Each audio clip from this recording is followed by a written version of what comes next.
Fala gente, tudo bem com vocês? O vídeo de hoje é um vídeo especial, eu resolvi falar sobre alguns dos meus filmes preferidos e eu resolvi fazer isso porque a gente chegou aqui à marca de 1000 inscritos no Troca Letras. Eu estou muito feliz com esse número, é bastante simbólico para mim. Eu sei que 1000 inscritos é muito menos do que um canal grande tem aqui no YouTube, mas também é, como eu tenho dito, mais do que a maioria dos canais que são criados consegue. A maior parte dos canais não vão pra frente, postam ali alguns vídeos e nunca nem chegam perto dessa marca de 1000 inscritos, por isso eu tô muito feliz. Eu tenho recebido alguns comentários aqui que dizem mais ou menos assim, pô, por que esse canal não tem mais reconhecimento, por que ele não é mais prestigiado, e tudo isso me deixa muito contente de ver que meu trabalho é valorizado por vocês que vão descobrindo ele aos poucos. Mas eu também não me abalo com isso. Eu acho que 1000 inscritos é um reconhecimento, sim. É bem importante, considerando que eu comecei a fazer esses vídeos sobre cinema em março desse ano. Então são aí pouco mais de 5 meses produzindo vídeos, 6 meses, 6 meses mais ou menos, produzindo vídeos. Eu acho que a gente chegou a essa marca bem rápido. Anteriormente o canal foi criado em 2021. E era um canal para ser de corte de podcasts. E aí, em março desse ano, finalmente resolvi me entregar a minha verdadeira paixão, o que eu realmente queria fazer aqui no YouTube, que é falar sobre as grandes histórias. Cheguei a falar um pouquinho sobre literatura, mas resolvi mesmo focar no cinema e nas séries de TV, né, que, como eu já falei aqui várias vezes, é algo que eu gosto muito, que move boa parte dos meus dias. Eu vou falar aqui, então, sobre os meus filmes preferidos, alguns deles. Já vou avisando que a ideia era fazer 5 filmes, mas provavelmente eu vou passar. E fica até o fim do vídeo, porque o último filme que eu vou falar é um filme muito pouco falado, eu encontro pouco conteúdo sobre ele aqui no YouTube. E além disso, assim que eu terminar de falar sobre esses filmes, eu vou dar uns recados aqui sobre os rumos que o canal, o Troca Letras aqui, vai tomar daqui pra frente. Depois da vinheta.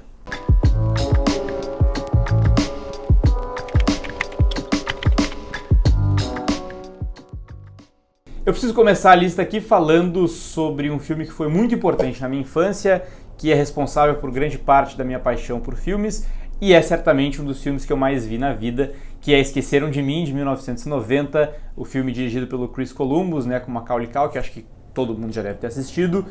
Eu sou nascido em 92, 2 anos depois do lançamento do filme, mas né, a década de 90 toda foi marcada por esse filme passando várias vezes na televisão, até que numa noite ali em que eu deveria estar quase dormindo, estava passando na TV da sala esse filme e eu acabei despertando, como meus pais sempre lembram, e ali se formou uma grande paixão por aquele filme que eu fui assistir inúmeras vezes, dezenas e dezenas de vezes depois daquilo. Aluguei na locadora não sei quantas vezes, assisti o 2 também muitas vezes, depois vi o 3, mas bem menos, né? Eu gosto mesmo dos originais ali com Macaulay Culkin.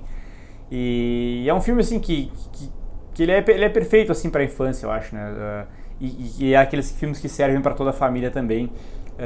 Não há muito o que falar sobre Esquecendo de Mim, a não ser que me marcou muito realmente, e a ponto de eu querer ir vestido com roupas de inverno pro colégio em pleno verão, porque era época de Natal quando se passava o filme. Então assim, é realmente o primeiro filme que eu considero que me fisgou a ponto de eu ficar viciado em alguma coisa ali que estava passando na tela. Esqueceram de Mim. Como é também um outro filme que marcou a minha infância, eu resolvi citar 2 aqui, filmes que me marcaram quando era criança e que eu segui assistindo depois de adolescente, adulto, e até hoje quando eu vejo me comove bastante, que é o Rei Leão, de 1994. Esse filme, né, é uma animação, eu resolvi colocar aqui, pra mim é um dos meus filmes favoritos da vida. O Rei Leão me marcou muito, e até hoje quando eu assisto eu consigo acessar sentimentos que eu tive lá na infância vendo esse filme, sobre perda, sobre crescimento, amadurecimento, sobre ser o que a gente precisa ser no momento certo. O Rei Leão assim, é um filme até hoje muito tocante para mim, com uma trilha sonora incrível. Não gostei muito, infelizmente, do que eles fizeram em 2019, né, que foi o live action. Achei que não funcionou. Mas tive que ir ver também porque é um filme muito importante para minha vida. Eu preciso falar sempre de Esqueceram de Mim e Rei Leão quando eu falo dos filmes que me marcaram, dos meus filmes favoritos. Como me marcou também um filme de 2007, aí já assisti adolescente, que é Na Natureza Selvagem, um filme do Champagne, lá com Emile Hirsch, que conta a história do Chris McCandless, né, o Alexander Supertramp, o cara que se refugiou não, que abandonou a vida que ele tinha, uma família de classe média nos Estados Unidos e foi viver no meio do mato e, como se sabe, né, história real, acabou morrendo no meio de uma região selvagem lá do Alasca. Esse filme me marcou muito. Eu acho que ele é um grande filme. Ele tem uma questão técnica muito bem feita. Ele é um filme bem dirigido, né, pelo Champagne. A interpretação do Emile Hirsch é fenomenal. Isso tudo pode fisgar e isso tudo tem que estar numa análise mais fria. Sempre que eu faço críticas aqui no canal, eu não me considero um crítico, mas quando eu vou analisar um filme, fazer um comentário mais crítico, a gente tem que tentar deixar um pouquinho a emoção de lado e analisar o filme pelo que ele é, né? Eu tento fazer isso sempre, mas a arte como um todo e o cinema, eu acho que principalmente, tem um elemento imponderável aí que é de como aquele filme tocou a gente, como a gente foi impactado, em que momento da vida a gente estava quando a gente assistiu aquilo. Por mais que a gente tente deixar isso de lado, numa análise mais fria, eu acho que é impossível deixar completamente, fazer um comentário totalmente isento, porque no fim das contas a arte é muito isso, né? Como ela toca cada um de nós. Existem vários filmes, eu acho que eu não falei de nenhum deles aqui ainda, mas que eu reconheço que são tecnicamente inferiores e mesmo assim eles estão na minha lista aí de filmes queridos, porque o cinema e a arte como um todo tem isso, né? E Na Natureza Selvagem me pegou num momento em que eu estava muito em dúvida do que fazer pro resto da minha vida, estava completamente insatisfeito no curso de faculdade que eu tinha escolhido, estava vendo se eu encontrava uma grande paixão na vida, achava que era aquele momento bem confuso, assim, né? Que acho que todo adolescente passa, enfim, e tem que escolher alguma coisa, né? Porque a gente em algum momento vai ter que pagar as contas e para alguns isso acontece mais cedo, para outros acontece mais tarde. E o momento em que eu assisti esse filme, eu não assisti em 2007, acho que eu assisti em 2010, eu tinha 17, 18 anos. E o que está ali naquele filme, por mais que seja uma história com um final triste, eu acho que ela também é uma história de redenção, em certos aspectos, sobre alguém que realmente encontrou o que estava buscando. A minha procura pessoal não é parecida com aquela, não tem a ver com exatamente o que ele vai fazer ali, mas tem muito isso de encontrar nos livros, nas grandes histórias, enfim, tem muito a ver com isso a minha paixão, que é, enfim, sou um jornalista, gosto de escrever, sou um comunicador, e muito da minha formação, da minha decisão de seguir essa vida tem a ver com a natureza selvagem. Eu não posso deixar isso de lado. Me pegou num momento bem específico, como me pegou também o outro filme que eu resolvi falar aqui, que é A Primeira Noite de um Homem, o The Graduate, né, de 67, o filme do Mike Nichols com Dustin Hoffman. Esse filme também ele tem esse elemento de não coming of age, mas, né, dessa questão, dessa fase bem específica da vida. Eu lembro que a propaganda né, o slogan até da Primeira Noite de um Homem é sobre, né, esse cara que volta para casa dos pais após a formatura e não sabe muito bem o que vai fazer da sua vida, ali tudo que é desenhado para ele numa classe média alta, ali todo o caminho que já é trilhado, principalmente nessa época aí do final dos anos 60, nada daquilo faz sentido, né? E ele acaba tendo esse relacionamento com uma mulher mais velha, que é amiga dos seus pais, aí acaba se apaixonando pela filha dela depois. A Primeira Noite de um Homem também me pegou. Esse é um filme, né, que dispensa comentários, ele é extremamente bem reconhecido, tanto pelo público quanto pela crítica. Um dos primeiros filmes do Dustin Hoffman, né, nos quais ele se destacou. E ele também me pegou num momento bem específico, assim, que eu estava nessa transição aí de um curso universitário para outro, que é aquela mistura de sentimentos em que tu tá muito frustrado, assim, por não saber exatamente o que fazer, mas ao mesmo tempo esperançoso, com, né, toda a vida pela frente ali de escolhas que vão se desenhar e que podem vir, né, num futuro breve. Então A Primeira Noite de um Homem me marcou muito por causa disso. Preciso falar também, aí eu vou fazer meu top 3, como eu falei, eu acabei passando de 5 filmes. Eu acho que Os Bons Companheiros, filme de 90, é talvez o melhor filme do Scorsese, certamente é o meu preferido. Eu gosto muito de filmes de máfia, aqui no canal inclusive tem muito vídeo sobre O Poderoso Chefão, sobre Sopranos, e eu preciso fazer em algum momento um vídeo sobre Os Bons Companheiros, Goodfellas. Esse filme tem é uma estrutura perfeita, o Scorsese usando o voice-over como só ele faz, sem parecer clichê, sem parecer exagerado, funcionando perfeitamente, contando aquela história real, né, sobre uma fase muito específica da máfia. É um filme sobre ganância, sobre traição, né, tudo mais. E eu acho que também é uma grande reflexão do Scorsese. Se a gente pegar, por exemplo, Goodfellas, né, Os Bons Companheiros, Cassino e depois O Irlandês, dá para pensar, dá para dar uma viajada e fazer uma trilogia das reflexões do Scorsese sobre a vida. É um filme que eu adoro. Eu assisti ele a primeira vez numa maratona que eu estava vendo, não do Scorsese, mas de filmes do Robert De Niro, que é meu ator favorito, provavelmente. Eu fico sempre em dúvida em ser definitivo, assim, esse é o meu favorito, é difícil. Eu tenho vários favoritos, inclusive essa lista aqui ela não é definitiva, eu mudo ela várias vezes de posição, às vezes acrescento um filme, tiro outro, mas enfim. E Os Bons Companheiros é certamente um dos meus filmes preferidos, eu acredito que a maioria das pessoas tenha visto e certamente eu preciso trazer ele aqui pro canal em algum momento. Comenta aí embaixo, aqui nos comentários, quem gostaria de ver um vídeo sobre Goodfellas. E claro, preciso falar também sobre O Poderoso Chefão. O Poderoso Chefão também é um dos filmes que eu mais vi. Eu assisto ele, não fico muito tempo sem ver O Poderoso Chefão. Inclusive, eu quero aproveitar esse vídeo aqui para dizer que tem uma playlist no canal com vários filmes sobre O Poderoso Chefão. Eu vou deixar ela passando aqui no card, vai estar linkada aqui na descrição também, porque eu fui fazendo filmes, analisando questões específicas do filme, tem vídeo falando sobre as diferenças entre o filme e o livro, fui me aprofundando cada vez mais, e é uma obra inesgotável, eu acho. Acho que eu posso falar aqui várias vezes sobre O Poderoso Chefão, e esse assunto vai continuar pipocando. Cada vez que eu assisto tem uma coisinha nova que eu pego, uma ideia que eu tenho para falar sobre um outro vídeo.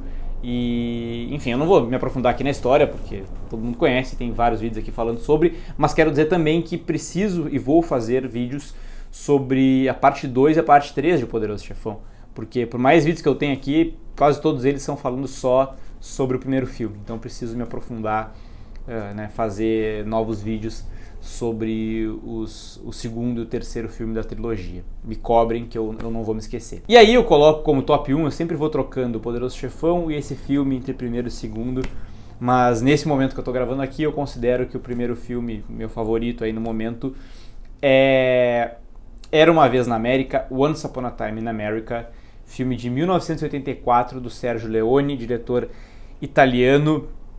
Eu gosto de todos os filmes do Sergio Leone. Ele ficou muito conhecido pelos westerns, né, os spaghetti westerns, spaghetti porque era um diretor italiano, uma produção italiana fazendo filmes de western. Todos são muito bons, por um punhado de dólares, por uns dólares a mais, O Bom, o Mal e o Feio, que é Três Homens em Conflito, né, na versão brasileira. E Era Uma Vez no Oeste, que de todos os westerns do Leone que eu vi, pelo menos, é o meu favorito. Poderia estar ele aqui nessa lista, mas eu coloco o segundo filme, né, da trilogia, ou na verdade o último filme da trilogia Era Uma Vez, do Leone, que é o Era Uma Vez na América, que é o filme de máfia do Sergio Leone, que é uma grande reflexão sobre a história dos Estados Unidos, o sonho americano na visão dele. É um filme de máfia diferente dos filmes de máfia que a gente está acostumado a ver. Máfia é um tema, como todo grande tema do cinema, que permite histórias incríveis, porque é muito rico em temas, em questões, em desenvolvimento de personagens. Muitas vezes acontece com esse tipo de filme de ficar repetitivo, porque as pessoas, os criadores percebem, os estúdios principalmente, percebem que dão certo e vão lá explorando até não dar mais e acaba tendo muito filme ruim também. Mas, quando é bem feito, tem, né, um universo que permite muita coisa ser explorada, e é isso que fez o Sergio Leone nesse filme aqui. Preciso falar sobre ele em algum momento. Acho que o algoritmo do YouTube não vai me premiar muito o dia que eu fizer isso.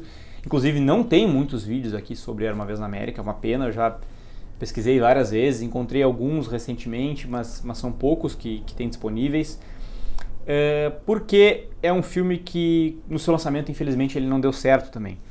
Ele tem a versão final, o corte do diretor tem mais de 4 horas, que é a versão que eu vi pela primeira vez, porque tinha locadora onde eu aluguei lá mais de 10 anos atrás, E só que quando quando ele estreou, ele foi picotado pelo estúdio. Ele era o grande sonho do Sergio Leone, né? Inclusive a produção, tô fazendo vários parênteses aqui, mas a produção de Era Uma Vez na América tem várias semelhanças com a produção de Poderoso Chefão, do estúdio querer podar o tempo do filme, de ter demorado tempo para ser desenvolvido ali a ideia.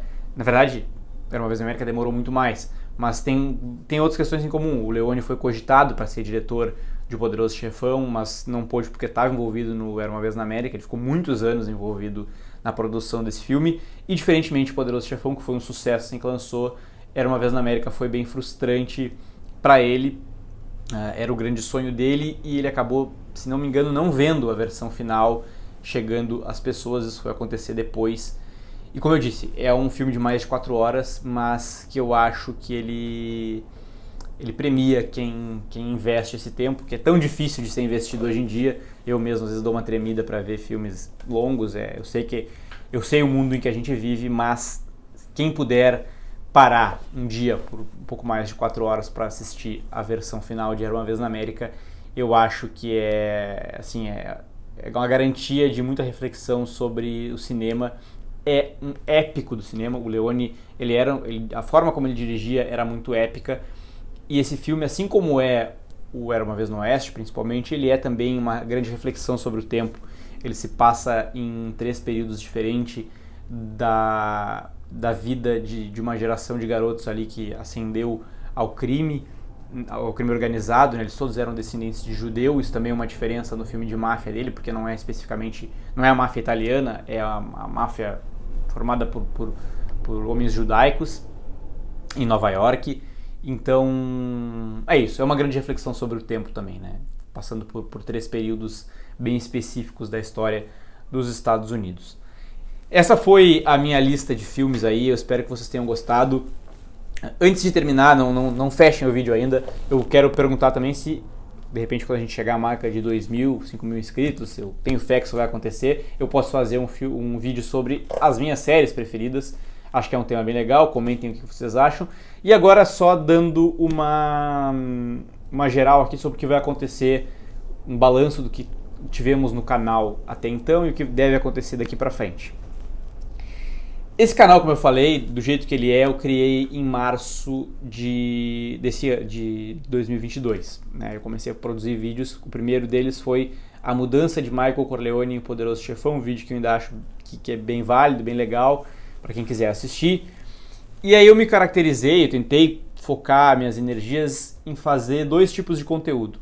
O primeiro, que eu acho que é o que funciona mais, que é o meu preferido e que eu acho que se diferencia de muito dos conteúdos que tem aí, é nessa linha desse vídeo do Michael Corleone, ou um vídeo que eu fiz aqui analisando a cena deletada do James Caan, do Sonny Corleone em Poderoso Chefão. Também tem alguns vídeos sobre The Sopranos, falando especificamente sobre uma cena muito impactante da série. 2, na verdade, um episódio muito marcante da série e uma cena muito impactante da série. Tem também um vídeo que eu me orgulho bastante, que chegou a poucas pessoas, mas que eu gosto muito, que é sobre o uso de cores em Coda, né, no Ritmo do Coração, que foi o vencedor do Oscar desse ano. Eu me debruço ali só sobre o uso de cores como elemento narrativo, né, para contar essa história. São vídeos mais críticos, mais aprofundados, e que eu não faço, e que eu acho que funcionam mais, inclusive, com as pessoas. É o tipo de vídeo que eu tenho mais comentário aqui, e que eu só não faço só esse tipo de vídeo 1 ou 2 vezes por semana, porque eu não tenho tempo. Esses vídeos demandam mais tempo e eu não posso me dedicar exclusivamente ao canal, eu tenho um trabalho como jornalista, então esses vídeos acabam sendo mais espaçados. Para eu não sofrer aqui né, não ser penalizado pelo YouTube, eu tento intercalar com outro tipo de vídeo, que é um vídeo mais rápido, mais direto, que é um pouco parecido com esse que eu estou fazendo aqui, que é sentar e falar, pensar mais ou menos o que eu vou falar e sentar e ir falando naturalmente o que vem à cabeça. Faço isso quando eu assisto a filmes pontuais, filmes que recém foram lançados, eu vejo, faço uma análise crítica mais ou menos, sento aqui e falo. Não consigo fazer uma questão muito mais analítica, porque isso dependeria de eu ver o filme de novo, de eu ir pausando, de eu ir analisando cena a cena, que é uma coisa que eu gosto de fazer. É uma forma mais crítica, mais correta, eu acho, inclusive, mas que não dá. Pela velocidade da vida eu não consigo fazer.